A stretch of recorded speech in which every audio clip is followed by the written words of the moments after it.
Good morning, student. We are doing history of 12th standard and we were doing chapter 8, Peasant, Jamidar and the State. Today we will start from here looking for sources. It is on page number 197. 1.1 Looking for sources. Looking for sources मतलब source क्या होता है? स्रोत के बारे में छानबीन करना, जानना, उनको तलाश करना। ठीक है। अब स्रोत क्या थे? स्रोत मतलब कुछ अलग तरह किताबें वगैरह हो सकती है, कुछ भी लिखित हो सकता है, कुछ भी छपा हुआ हो सकता है। किसके बारे में? पीजेंट, जमींदार एंड स्टेट के बारे में। मतलब जो सोर्सेस है वहाँ से हमें पीजेंट, जमींदार और स्टेट के बारे में पता लगेगा। So let's start. Our understanding of the working of rural society does not come from those who work the land as peasant did not write about themself. इसमें कहा गया है कि जो किसान थे, पीजेंट्स थे, अपने बारे में राइट अबाउट देमसेल्फ, अपने बारे में कुछ नहीं लिखते थे। इसलिए जो rural society does not come from those who work the land, मतलब जो लैंड धरती पर जो रूरल सोसाइटी में काम करते थे, खेतों में काम करते थे, उनके बारे में हमें कुछ भी नहीं ज़्यादा पता लगा, क्योंकि वे खुद कुछ अपने आप नहीं लिखते थे। Our major source for the agrarian history of the 16th and early 17th century are chronicle and document from Mughal court। मतलब जो हमें अग्रेरियन मतलब किसान, कृषि, खेतीबाड़ी के बारे में जो हिस्ट्री, इतिहास का पता लगता है, जो 16th सेंचुरी में हुआ और 17th सेंचुरी के बिल्कुल स्टार्ट में, वो हमें कहाँ से पता लगता है? मुग़ल कोर्ट से।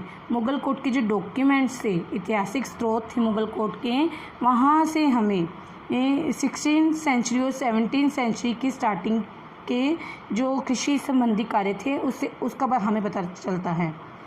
One of the most important Chronicle was the Aine Akbari. अब जो डॉक्यूमेंट, अब जो क्रॉनिकल क्या होते हैं? ऐतिहासिक स्रोत जो होते हैं, और डॉक्यूमेंट कोई लिखित दस्तावेज जो होते हैं। कहते जो वन मोस्ट इम्पोर्टेंट क्रॉनिकल ऐतिहासिक स्रोत कौन सा था? आईने अकबरी। जो मुग़ल कोर्ट में ऐतिहासिक सबसे पुराना इम्पोर्टेंट ऐतिहासिक स्रोत जो मुग़ल साम्राज्य में था, Aine Akbari, authored by Akbar's court historian Abul Fazl. जो किसने लिखा? अकबर के कोर्ट के में जो एक इतिहासकार था अबुल फजल, उसने आईने अकबरी लिखा, जिससे हमें उस समय की 16 और 17 सेंचुरी की स्टार्टिंग की कृषि से संबंधित चीज़ों का पता लगेगा। This text meticulously recorded the arrangement made by the state to ensure cultivation, to enable the collection of revenue by the agencies of the state, and to regulate the relationship between the state and the rural magnates and zamindars. ये जो आईने Akbari Chronicle था, ऐतिहासिक स्रोत था अकबर के court में जो अबुल फजल ने लिखा, तो उससे हमें क्या पता लगा कि जो स्टेट में कल्टीवेशन होती थी, उस समय राज्य में जो खेतीबाड़ी होती थी, पैदावार होती थी, उसका अरेंजमेंट चेक किया जाता था कि वो बिल्कुल ठीक तरह से चल रहा है।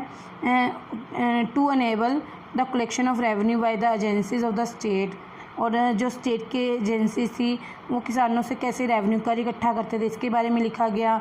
And to regulate the relation between the state and rural magnates and zamindar, और जो राज्यों के बीच में और रूरल सोसाइटी के बीच में और जमींदारों के बीच में क्या संबंध था, इसके बारे में सारा हमें आईने अकबरी से पता चलता है। The central purpose of the Aine Akbari was to present a vision of Akbar's empire where social harmony was provided by strong ruling class। कहते जो आईने अकबरी का मेन पर्पस क्या था, क्या दिखाना था? जो अकबर के साम्राज्य में था, जो समाज था शांतिपूर्वक मैत्री भाव से, हारमोनी से रहता था, and provide by the strong ruling class, और एक स्ट्रॉन्ग रूलिंग क्लास को शो करता है। मतलब किसानों का जो गाँवों में लोगों का संबंध बहुत अच्छा था। एनी रिवोल्ट और assertion of autonomous power against the Mughal state was in the eye of the author of the Ain मतलब आईने Akbari, predestined to fail।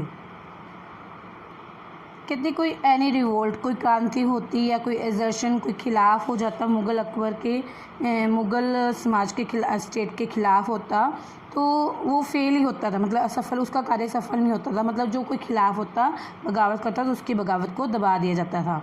In other words, whatever we learn from Ain about peasants remain a view from the top.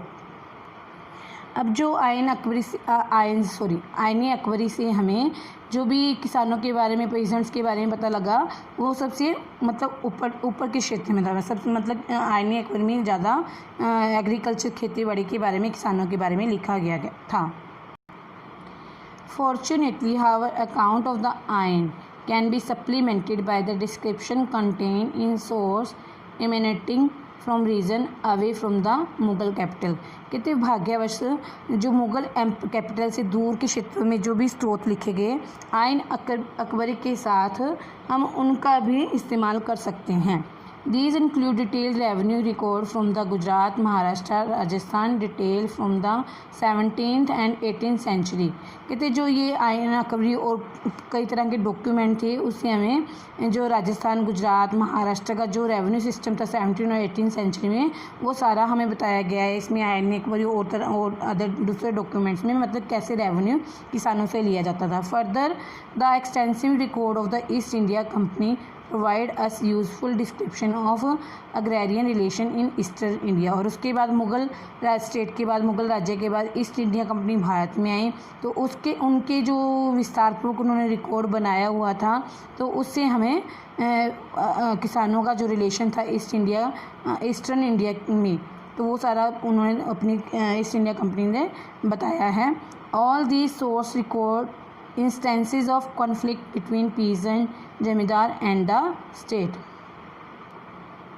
ये जो सभी स्रोत हैं, सभी documents हैं और क्रॉनिकल्स हैं, तो उसमें क्या पता लगता है पीजेंट किसानों, जमींदार और स्टेट के बीच में क्या कॉन्फ्लिक्ट मतलब वाद विवाद होता था, लड़ाई झगड़े कैसे होते थे खेती बाड़ी को लेकर, कर को लेकर, रेवेन्यू को लेकर, तो सारा उसमें हमें पता लगता है। In the process they give us an insight into peasant perception of and their expectation of fairness from the state.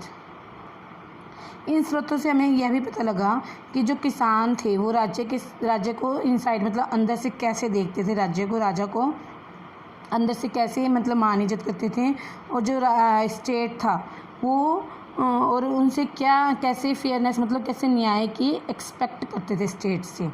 Okay student, it's enough for today. Have a nice day.